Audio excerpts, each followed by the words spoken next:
औज़ुबिल्लाहिमिनश्शैतानिर्रजीम बिस्मिल्लाहिर्रहमानिर्रहीम। अस्सलाम वालेकुम सिक्स क्लास, कैसे हैं आप लोग। आज हम लोगों ने मैथ की वर्कशीट डिस्कस करनी है। सबसे पहले हम लोग करेंगे कंप्लीट द स्टेटमेंट्स।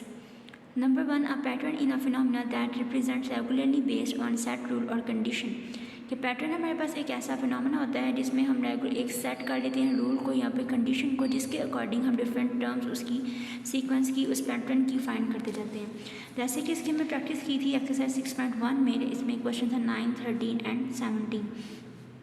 9 के बाद 13 4 ऐड करने से आ रहा है, 13 के बाद 17 4 ऐड करने से आ रहा है। तो ये एक हमारे पास सीक्वेंस बना हुआ है कि हमने हर टर्म में 4 को ऐड करना है और उससे हमारे पास सेकंड वाली टर्म आती जाएगी। तो ये हमने सेट कर लिया एक रूल को, जिसके अकॉर्डिंग हम इस सीक्वेंस को, इस पैटर्न को चला रहे हैं। तो इस फिनोमेना को हम क्या कहते हैं कि ये क्या है हमारे पास पैटर्न। उसके बाद सेकंड वन है each number in the given number sequence is called term. अब ये जो हमारे पास सीक्वेंस दिया हुआ है 3, 9, 13 एंड 17, ये एक पैटर्न है। इस पैटर्न के अंदर जो 9, 13 एंड 17 वैल्यूज़ हैं इंडिविजुअली, इन सब को हम लोग क्या कहेंगे कि इंडिविजुअली ये सब टर्म्स हैं इस सीक्वेंस की, इस पैटर्न की। ओके, थर्ड वन है हमारे पास the terms having the different variables is known as unlike terms. ऐसी टर्म्स जिनके वेरिएबल्स डिफरेंट होते हैं हम उनको क्या कहते हैं, अनलाइक टर्म्स। ऐसे इसकी प्रैक्टिस हम लोगों ने 7 चैप्टर में की थी कि हमारे पास लाइक टर्म्स हैं वो आपस में ऐड हो जाती हैं और अनलाइक टर्म्स आपस में ऐड नहीं होती या सब्ट्रैक्ट नहीं होती। तो वो कौन सी टर्म्स होती हैं, अनलाइक टर्म्स वो टर्म्स होती हैं जिनके वेरिएबल्स सेम नहीं होते। जैसे हमारे पास एक टर्म है 4x एंड 5y। इसमें एक के साथ वेरिएबल x यूज़ हो रहा है और दूसरे के साथ वेरिएबल y यूज़ हो रहा है। दोनों डिफरेंट वेरिएबल्स हैं, दैट्स वाई ये दोनों हमारे पास अनलाइक वेरिएबल्स होंगे, लाइक टर्म्स अनलाइक टर्म्स होंगी। उसके बाद question number 4, the equation where the variable has an exponent और पावर ऑफ 1, कि हमारे पास वो क्या होगा, लीनियर इक्वेशन। तो सबसे पहले तो हमने यहाँ पे लिखा 2x + 3 is equals to 0। Linear equation में सबसे पहले हम ये चेक करेंगे कि ये जो हमारे सामने टर्म लिखी है क्या है, हमारे पास इक्वेशन है भी है या नहीं। तो इक्वेशन के लिए हम लोग क्या चीज़ सबसे पहले देखते हैं कि हमारे पास यहाँ पे इक्वालिटी का साइन है या नहीं। तो इक्वालिटी का साइन है, इसका मतलब है ये एक इक्वेशन है। अब लीनियर डिस्कस करने की लीनियर है कि नहीं। तो लीनियर के लिए क्या है कि इसके अंदर जो वेरिएबल हम यूज़ करें, जैसे इसके अंदर वेरिएबल कौन सा यूज़ हो रहा है, एक्स। इसके ऊपर जो पावर है, मतलब ये सिंगल होनी चाहिए या डबल ट्रिपल नहीं होनी चाहिए। तो ये एक्स एक सिंगल वैल्यू है, इसकी पावर 1 है, इसलिए हम कहेंगे कि ये क्या है हमारे पास एक लीनियर इक्वेशन। उसके बाद 5 वाला है n + 6 is equals to 8 is true for n is equals to 2। तो इसमें हमने n की वैल्यू को फाइंड आउट करना है कि वो क्या है। तो हमारे पास क्या लिखा हुआ है, n + 6 इज इक्वल्स टू 8। हमने यहाँ से n की वैल्यू फाइंड आउट करनी है। उसको फाइंड करने का तरीका क्या है, हमारे पास कि 6 और 8 दोनों हमारे पास कांस्टेंट है, ये आपस में सॉल्व हो जाएंगे। n के साथ तो ये तो सॉल्व नहीं होगी क्योंकि n एक वेरिएबल है, इसलिए हम दोनों कांस्टेंट को जब सेम साइड पे लेके जाएंगे, ये 6 उस साइड पे जाएगा तो क्या हो जाएगा, सब्ट्रैक्ट। तो n - 6 इज इक्वल्स टू 2।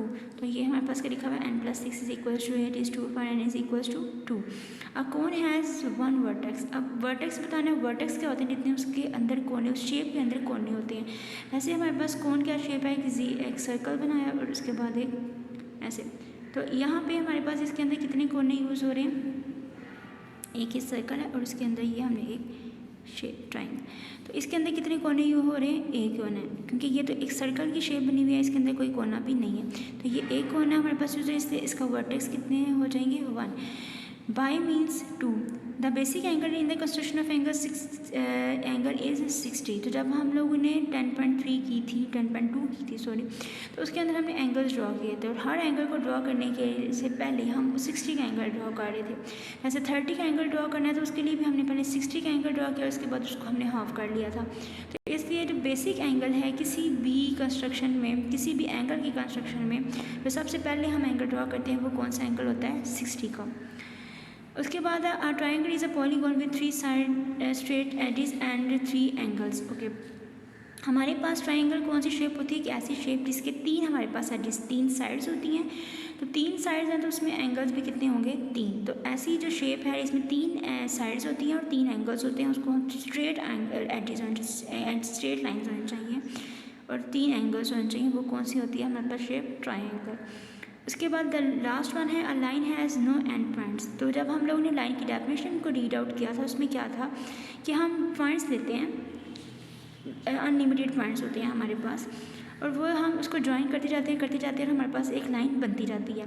तो इसका कोई भी एंड नहीं होता है, एक्सटेंडेड होती है विद नो एंड पॉइंट्स। उस डेफिनेशन के अंदर ही ये चीज़ मेंशन थी कि इसका कोई भी एंड नहीं होता, ये चलती जाती है। तो इसलिए a line has no end points. Okay class, उम्मीद है आप लोगों को समझ आई होगी। और जिन स्टूडेंट्स के पास ये वर्कशीट नहीं है मैं ग्रुप में शेयर कर दूँगी, आप लोग वहाँ से देख सकते हैं। ओके, अल्लाह हाफिज़।